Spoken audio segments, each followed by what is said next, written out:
기도드리겠습니다.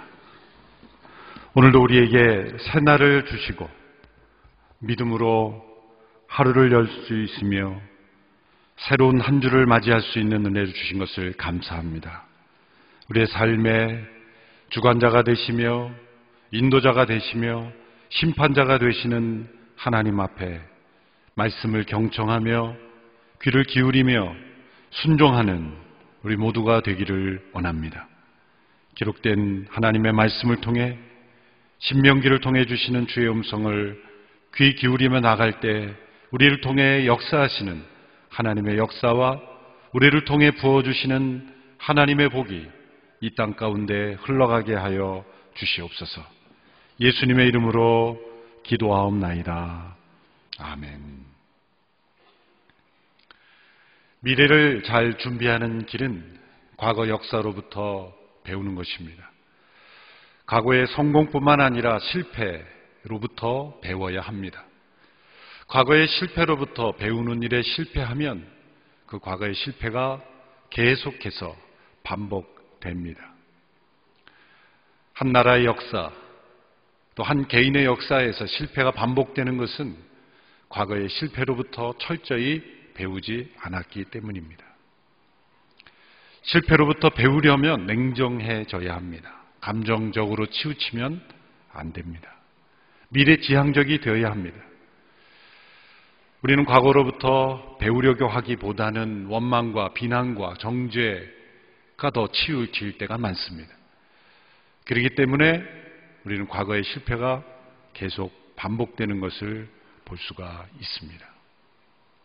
모세는 이스라엘 조상들의 실패가 새로운 세대에게서 되풀이되지 않게 되기를 원했습니다. 그러기 위해서는 과거 역사에서 실패의 원인이 무엇인지를 철저하게 기억하고 그 원인을 깨닫고 돌이켜 새로운 역사를 써나가기를 원했던 것입니다. 그런 의미에서 이 신명기는 온고지신이란 말이 있듯이 과거를 다시 돌이켜 익혀서 새로운 것을 향해 나아가는 그런 모세의 의도가 있는 것입니다. 모세는 새로운 세대를 향하여 그들이 나아갈 미래를 준비해 줌에 있어서 모세가 기억하는 과거의 역사를 기억해서 그 기억 가운데 있는 가장 중요한 기억해야 될, 명심해야 될 교훈들을 전달해 주기 원했습니다. 그래서 신명기의 앞부분은 과거 역사의 회고가 기록이 되어 있습니다. 이 과거 역사의 회고는 출애굽기와 민수기와 중첩되는 기록들이 많습니다. 그런데 때로 차이가 나타납니다. 그것은 서로 다른 이야기가 아니라 진실을 왜곡하는 것이 아니라 신명기가 이후에 그리고 최종적으로 모세가 그 모든 사건을 통해 주시는 교훈을 깨닫게 하려고 기록된 것이기 때문에 신명기의 관점으로 신명기의 역사가 보여주는 관점으로 이 출애굽기와 민수기가 해석이 되어야 합니다. 그 모든 것을 종합하는 모세가 그 당시에는 명확하게 기억되지 않았을지라도 신명기 시점에서 기억에 남아있는 것이 더 정확하고 교훈적이고 우리에게 주시려는 것이기 때문에 이 모든 것을 종합해서 볼 수 있어야 하는 것이죠. 그리고 4장부터 이후 마지막까지는 모세를 통해 다시 해석해 주시는, 해설해 주시는 하나님의 율법인 것입니다. 장차 들어갈 약속의 땅에서 어떻게 살아야 할지를 깨닫게 하시고 설명해 주시는 귀한 율법의 말씀인 것입니다.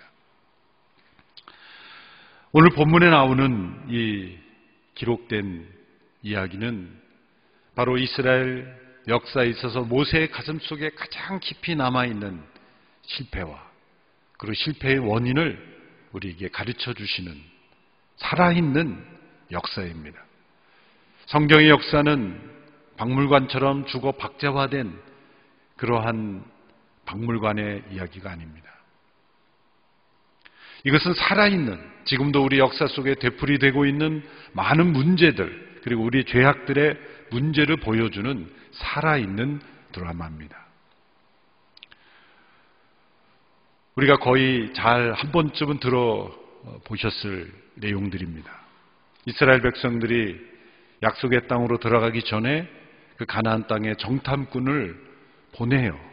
12명의 정탐꾼이 보고한 내용을 듣고 10명의 정탐꾼은 부정적인 보고, 불신의 보고, 불순종의 보고를 하였고, 여호수아와 갈렙 두 사람은 믿음의 보고, 긍정의 보고를 하였다는 기록입니다. 이스라엘 백성들은 이 10명의 정탐꾼들의 보고를 듣고 그들은 통곡하며 슬피 울며, 그리고 그들 자신이 지도자를 뽑아 다시 이집트로 돌아가고자 하는 그런 반역의 모습, 바로 그 일로 인해서 이스라엘 백성들이 가나안 땅에 바로 들어가지 못했을 뿐만 아니라 40년간을 그 광야에서 방황하게 되는 그런 계기가 되었습니다. 뿐만 아니라 불신하였던 그 세대는 약속의 땅에 들어가지 못하고 여호수아와 갈렙을 제외하고는 다 광야에서 죽게 되는 그러한 심판을 받은 내용입니다. 오늘 1장 기록에서 모세는 그때의 일을 다시 한번 정확하게, 민수기보다도 더 자세하게 기록하고 있습니다. 그때의 상황을 종합해 보면 이렇습니다. 모세는 하나님께서 주신 명령대로 백성들에게 명령했습니다. 하나님께서 우리에게 주신 땅이니 그 땅에 들어가 그 땅을 차지하라. 두려워 마라. 망설이지 말라. 근데 백성들이 모세에게 와서 건의를 합니다.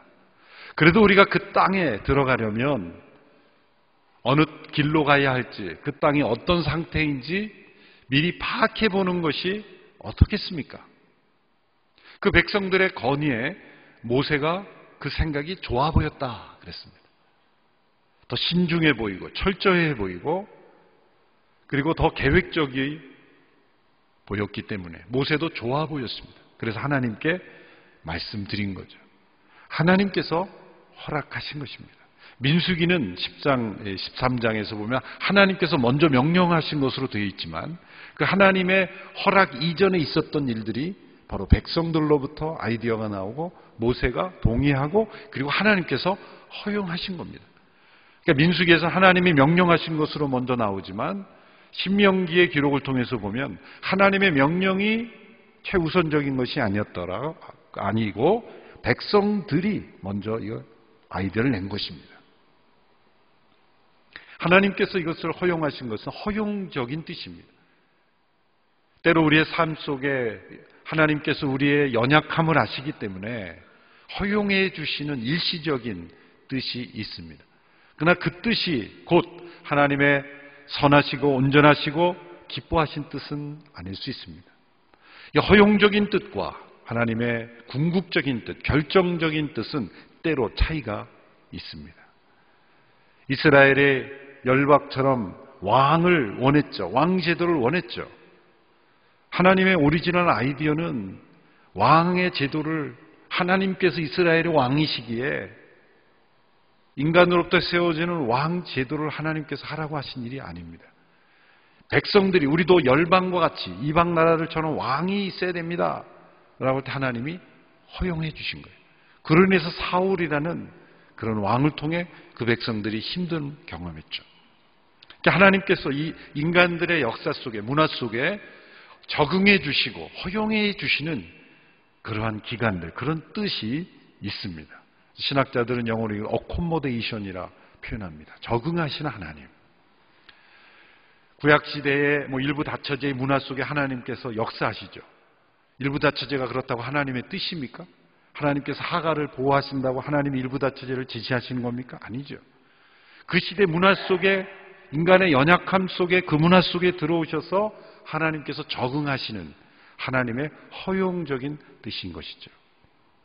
이스라엘 백성들이 정탐꾼을 보내서 우리가 어느 길로 가야 할지 그 땅이 어떤지를 정탐해 봅시다 라고 하는 것, 사실 하나님의 말씀을 있는 그대로 믿고 모세를 통해 전해준 두려워 말라, 망설이지 말라, 그 땅을 차지하라 말씀하셨으면 들어가면 되는 겁니다. 그런데 겉은 신중함, 철저함, 그리고 계획적이라는 그러한 명분 아래 그들 안에 있는 불신앙과 망설임과 두려움을 그들은 포장했던 것이죠. 그 땅을 정탐하는 것이 좋겠습니다라고 하는 것이 더 철저하게 순종하기 위해서 하는 것이었다면 얼마나 좋았겠습니까?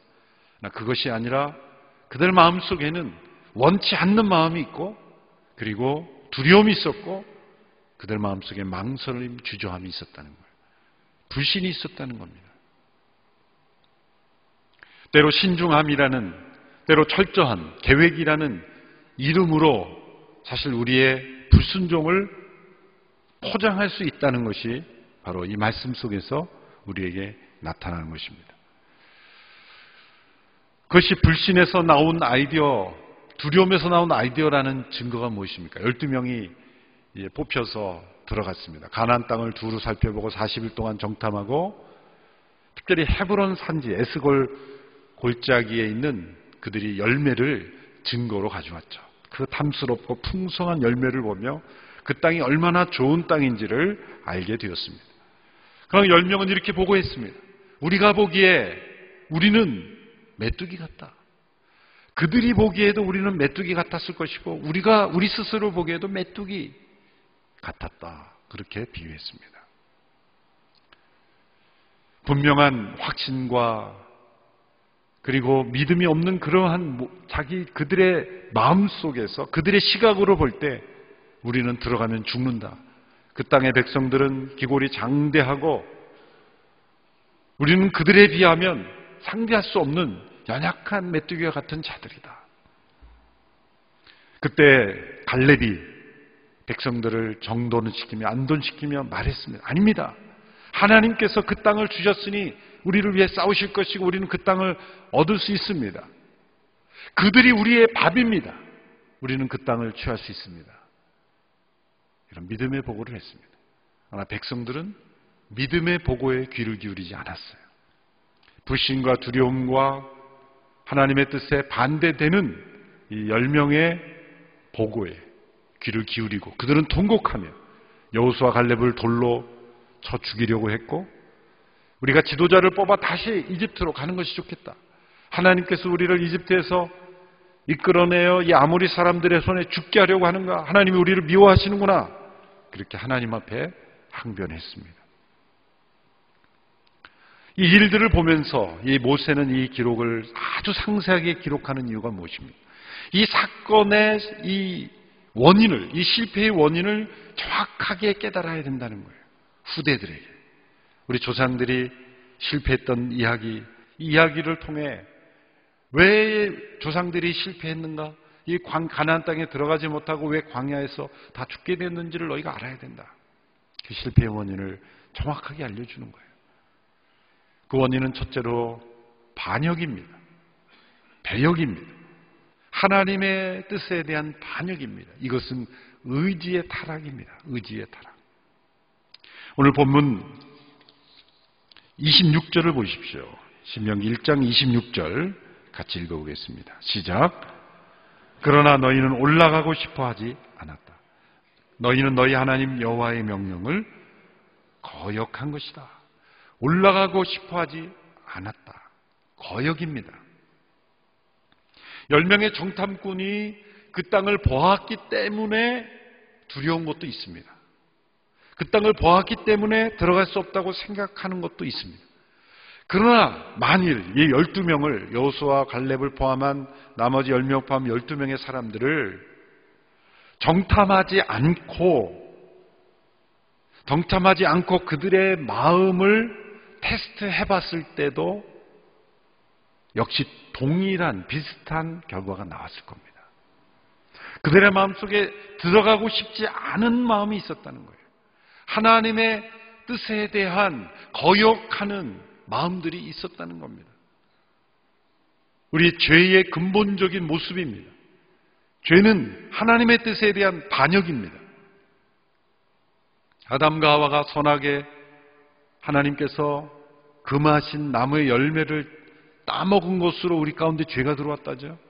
열매 하나 따먹은 것이 뭐 그렇게 큰 일이라고 우리 모두를 심판하시는가 생각할지 모르지만 그것은 실수가 아니라 의도적 반역입니다. 의도적인 반역이 우리의 죄성에 숨어 있는 겁니다.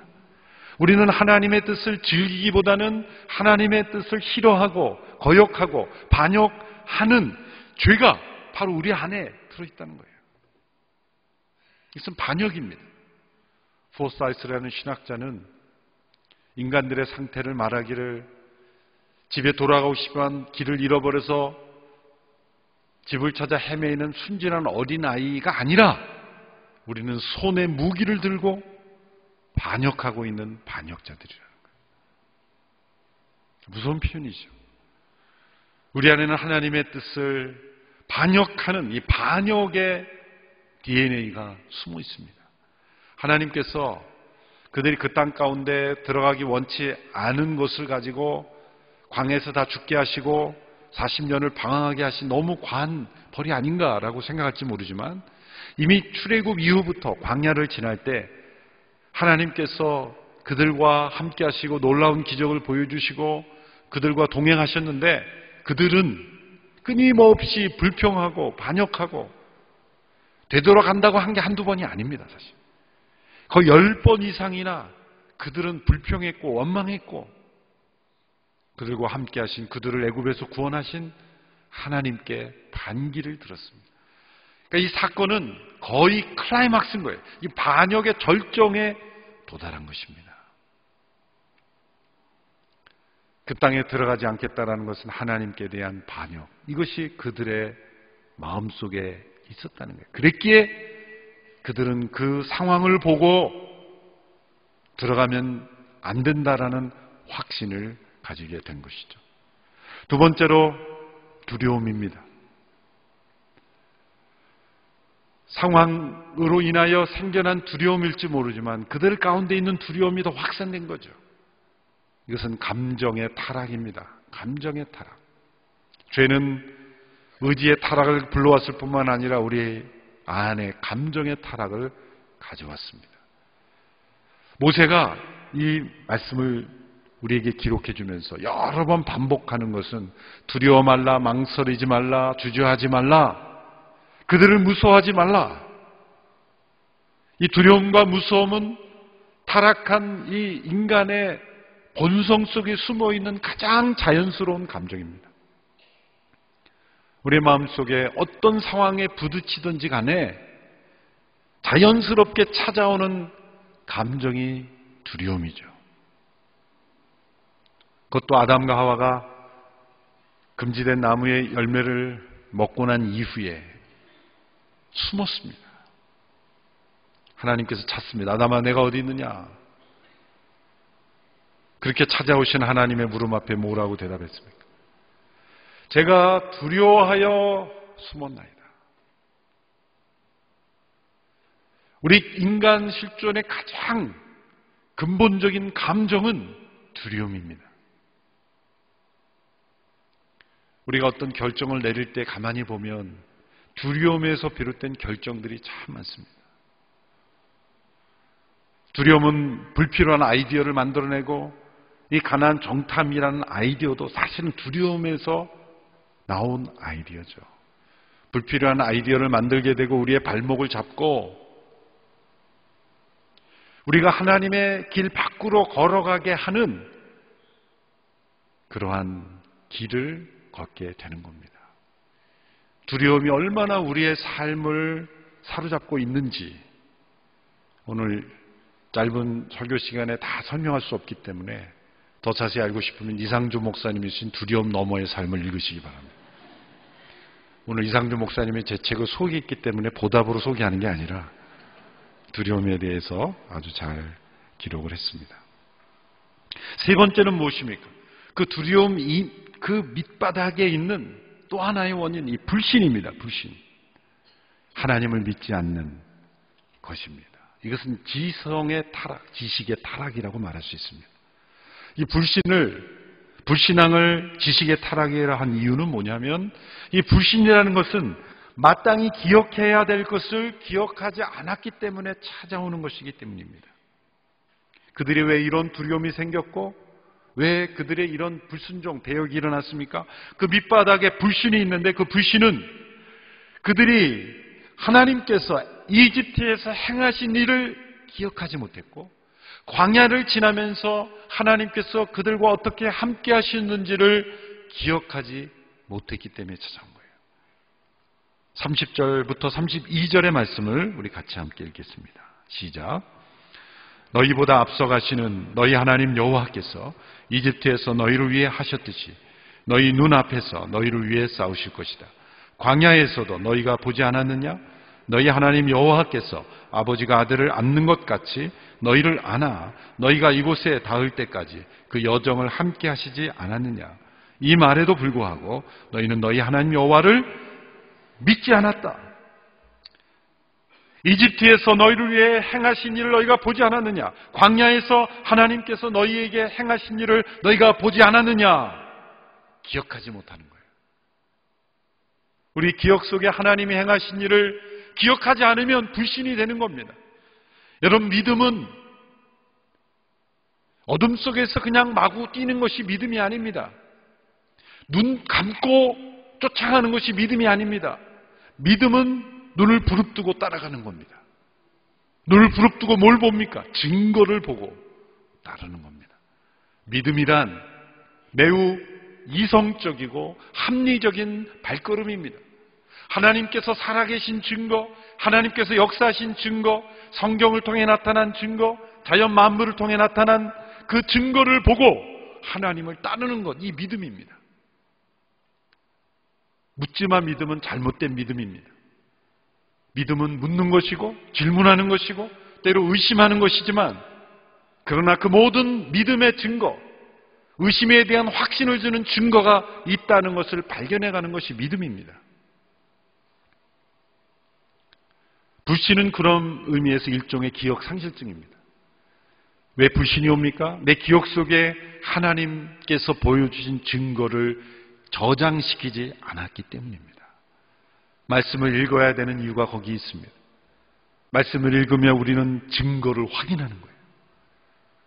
우리가 믿어야 되는 이유, 믿음의 중심을 이루는 하나님의 역사에 대한 그 기억을 내 창고에 집어넣을 때, 내 기억 속에 넣을 때 불신이 떠나가고 우리 안에 두려움이 사라지고, 그로 인해 우리의 의지의 타락, 이 반역이 사라지는 거예요. 이것은 연결되어 있는 겁니다. 우리 밑바닥에, 우리 기억 속에 하나님께서 행하신 일을 기억하지 못하면 계속해서 두려움이 일어나게 되는 거예요. 그 두려움이 고착이 되면 의지적으로 아예 성향 자체가 불순종하는 성향이 되어버리는 거예요.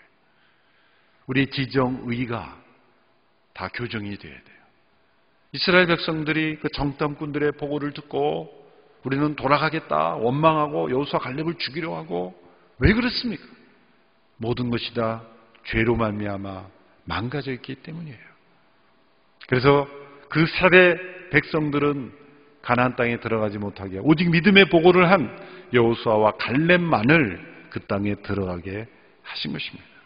이제 모세는 그들이 믿고 두려움 없이 순종하고 따라야 될 하나님을 소개합니다. 이것은 모세의 체험에서 나온 간증적인 고백이죠. 그 하나님을 어떻게 소개합니까? 그 하나님은 앞서 행하시는 하나님입니다. 오늘 본문 30절, 33절의 말씀 같이 읽겠습니다. 신명기 1장 30절 시작. 너희보다 앞서가시는 하나님 여호와께서 이집트에서 너희를 위해 하셨듯이 너희 눈앞에서 너희를 위해 싸우실 것이다. 33절 시작. 그분이 너희 여정에 밤에는 불기둥으로 낮에는 구름기둥으로 너희보다 앞서가시며 너희가 진칠 곳을 찾으시고 너희가 갈 길을 보여주셨는데도 말이다. 모세가 체험한 하나님은 앞서 행하시는 하나님이십니다. 함께 하신다는 말씀보다 더 강렬한 말씀은 앞서 행하시며 함께 하시는 하나님이십니다. 모세의 인생은 철저하게 앞서 행하시는 하나님을 깨닫는 것입니다. 자신을 바로의 궁궐에서 자라게 하시고 40년 동안 훈련하게 하시고 40년 동안 광야에서 살게 하신 것, 그가 그 부르심을 따라 살아가며 120세에 자신의 지난 세월을 돌이켜보니 하나님은 철저하게 앞서 행하셨던 하나님이시다. 이스라엘 역사를 이끌어 가시며 동행하시는 하나님은 앞서 행하시는 하나님이시다. 우리는 이 앞서 행하시는 하나님을 따라가는 것이 아니라 하나님 앞에서 하나님을 자신의 생각으로 이끌려고 하니 우리는 하나님과 동행할 수가 없는 것이죠. 하나님은 결코 우리가 이끌 수 없는 분입니다. 하나님 모든 것 앞에 계시며 우리 앞서 계시는 하나님이시기에 그 하나님께 귀 기울이고 우리는 순종하고 두려움 없이 담대하게 나아가야 할 뿐인 것입니다. 스웨덴 키에르 게고르는 다음과 같이 앞서 행하신 하나님을 묵상하며 기도했습니다. 오 하나님, 당신은 우리를 먼저 사랑하셨습니다. 우리를 먼저 사랑하시되 한순간도 쉼없이 일생에 걸쳐 매 순간 먼저 사랑하십니다. 아침에 일어나 우리 영혼이 하나님께 나아갈 때 당신은 그곳에 먼저 와 계셔서 우리를 먼저 사랑하십니다. 새벽에 일어나자마자 내 영혼이 기도 가운데 하나님께 나아갈 때 당신은 나보다 앞서 그곳에 계시사 나를 먼저 사랑하십니다. 복잡한 일상으로부터 물러나와 내 영혼이 하나님께 나아갈 때 당신은 먼저 그곳에 계시며 또한 영원히 계십니다. 우리가 하나님을 찾기 전에 하나님은 앞서 우리를 찾고 계십니다. 우리가 하나님을 사랑하기 전에 하나님은 앞서 우리를 먼저 사랑하십니다. 우리가 가는 길 모든 발걸음마다 하나님은 그 발걸음 앞서 계시는 하나님이십니다. 하나님의 말씀을 노래한 시편 119편에 보면 주의 말씀은 내 길의 빛이요 내 발의 등이니이다. 상상해 보세요. 길을 갈 때 자동차에 라이트로 길을 비춰도 우리가 환히 갈 수 있습니다마는 하나님께서 우리의 앞길을 빛으로 비춰주신다는 거예요. 그러니까 멀리 볼 수 있는 거예요. 말씀의 빛을 통해서 보면 우리의 인생을 멀리 볼 수 있게 되는 거예요.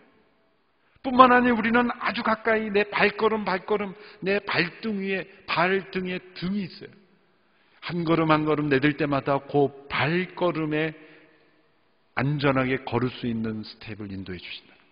내 길에 빛이 되실 뿐만 아니라 내 발의 등이 되시는 하나님의 말씀과 동행하면 앞서가시는 그 하나님을 체험하고 따라갈 수 있다는 거예요.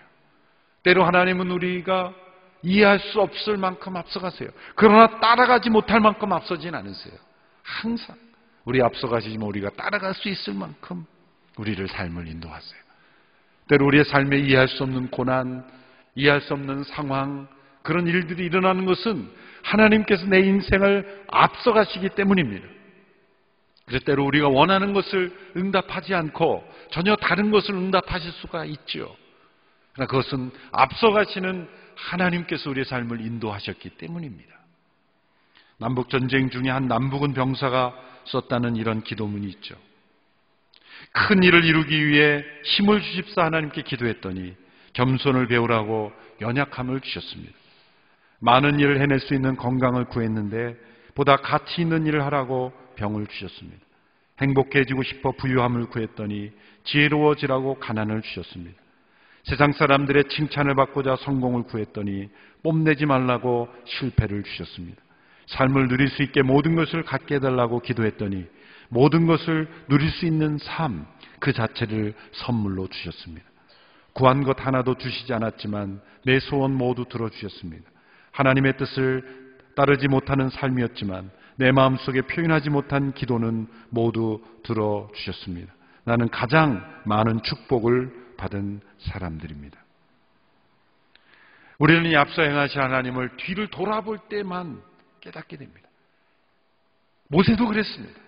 이 신명기의 시점에서 와서야 그런 앞서 행하신 하나님이란 고백이 나옵니다. 신명기 31장에도 여러 번 마지막 유언을 남기면서 그는 앞서 행하시는 하나님을 강조합니다. 하나님 그 어느 것도 이유 없이 허락하지 않으십니다.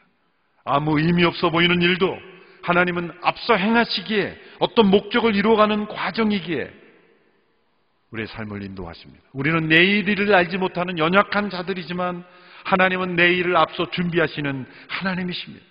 이 땅에 한 아이가 태어나면 하나님은 한 여인의 마음을 어머니 마음으로 바꿔주시는 거예요.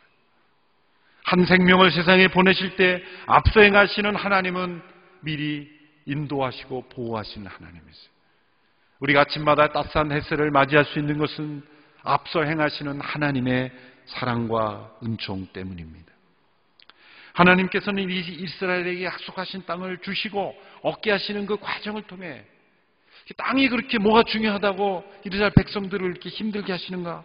그런 질문을 던질 수 있습니다. 하나님의 이 땅을 통해 그 백성들이 하나님의 백성으로 변화되고 그들의 죄성을 뛰어넘고 하나님을 진정 의뢰하고 신뢰하고 순종하는 그런 백성들로 변화시키기를 원했다는 거예요. 그러나 이스라엘 백성들은 앞서 행하신 하나님을 믿지 못했고 두려워했고 그리고 반역했습니다. 그래서 그 땅에 들어가지 못했습니다. 그래서 방황했습니다. 하나님께서는 그 땅에 들어가 차지하게 되는 갈렙의 믿음을 이렇게 칭찬하셨습니다. 우리의 모든 성도들을 하나님께서 이렇게 칭찬하시게 되기를 원합니다. 36절의 말씀 읽겠습니다. 시작. 오직 여분네의 아들 갈렙만이 보게 될 것이다. 그는 그곳을 볼 것이니 내가 그와 그 자손들에게 그 발길이 닿은 땅을 줄 것이다. 이는 갈렙이 여호와를 온 마음으로 따랐기 때문입니다. 온 마음이라는 것은 이 불신을 넘어 믿음입니다. 이것은 지성의 회복입니다. 두려움을 뛰어넘는 담대함입니다. 이것은 감정의 회복입니다. 그리고 불순종, 배역함을 뛰어넘어 순종입니다. 이것은 의지의 회복입니다. 온 마음이라는 것은 우리의 지성과 감성과 의지가 죄를 떠나서 하나님의 뜻에 합한 상태로 변화되는 것. 그래서 하나님께서 주신 유업, 하나님께서 주신 축복, 그것을 누리는 삶인 것입니다. 우리를 앞서 행하시고 우리를 위해 싸우시고 우리를 돌보시고 우리를 안고 행하시는 그 하나님을 믿고 바라며 순종하는 2017년도 한 해가 되기를 축원합니다. 불신과 두려움과 모든 반역의 죄악들을 회개하고 우리 안에 믿음과 담대함과 순종함으로 하나님의 복을 누리는 믿음의 주님의 가족들 다 될 수 있게 되기를 축원합니다. 기도하겠습니다. 앞서 행하시는 하나님을 찬양합니다. 우리의 삶에 우리와 함께 하셨고 동행하신 분명한 증거가 우리에게 있기에 하나님의 말씀을 통한 확실한 증거가 우리에게 주어져 있기에 우리 안에 있는 모든 의심을 내려놓고 주의 증거를 믿고 순종하며 나아가는 저희들이 되게 하여 주옵소서. 세상에 속한 모든 두려움을 내어쫓고 하나님만을 두려워하게 하여 주옵소서. 우리 안에 있는 모든 반역의 유전인자들을 토해내고 순종하며 살아가는 하나님의 백성들이 되게 하여 주옵소서. 예수님의 이름으로 기도하옵나이다. 아멘.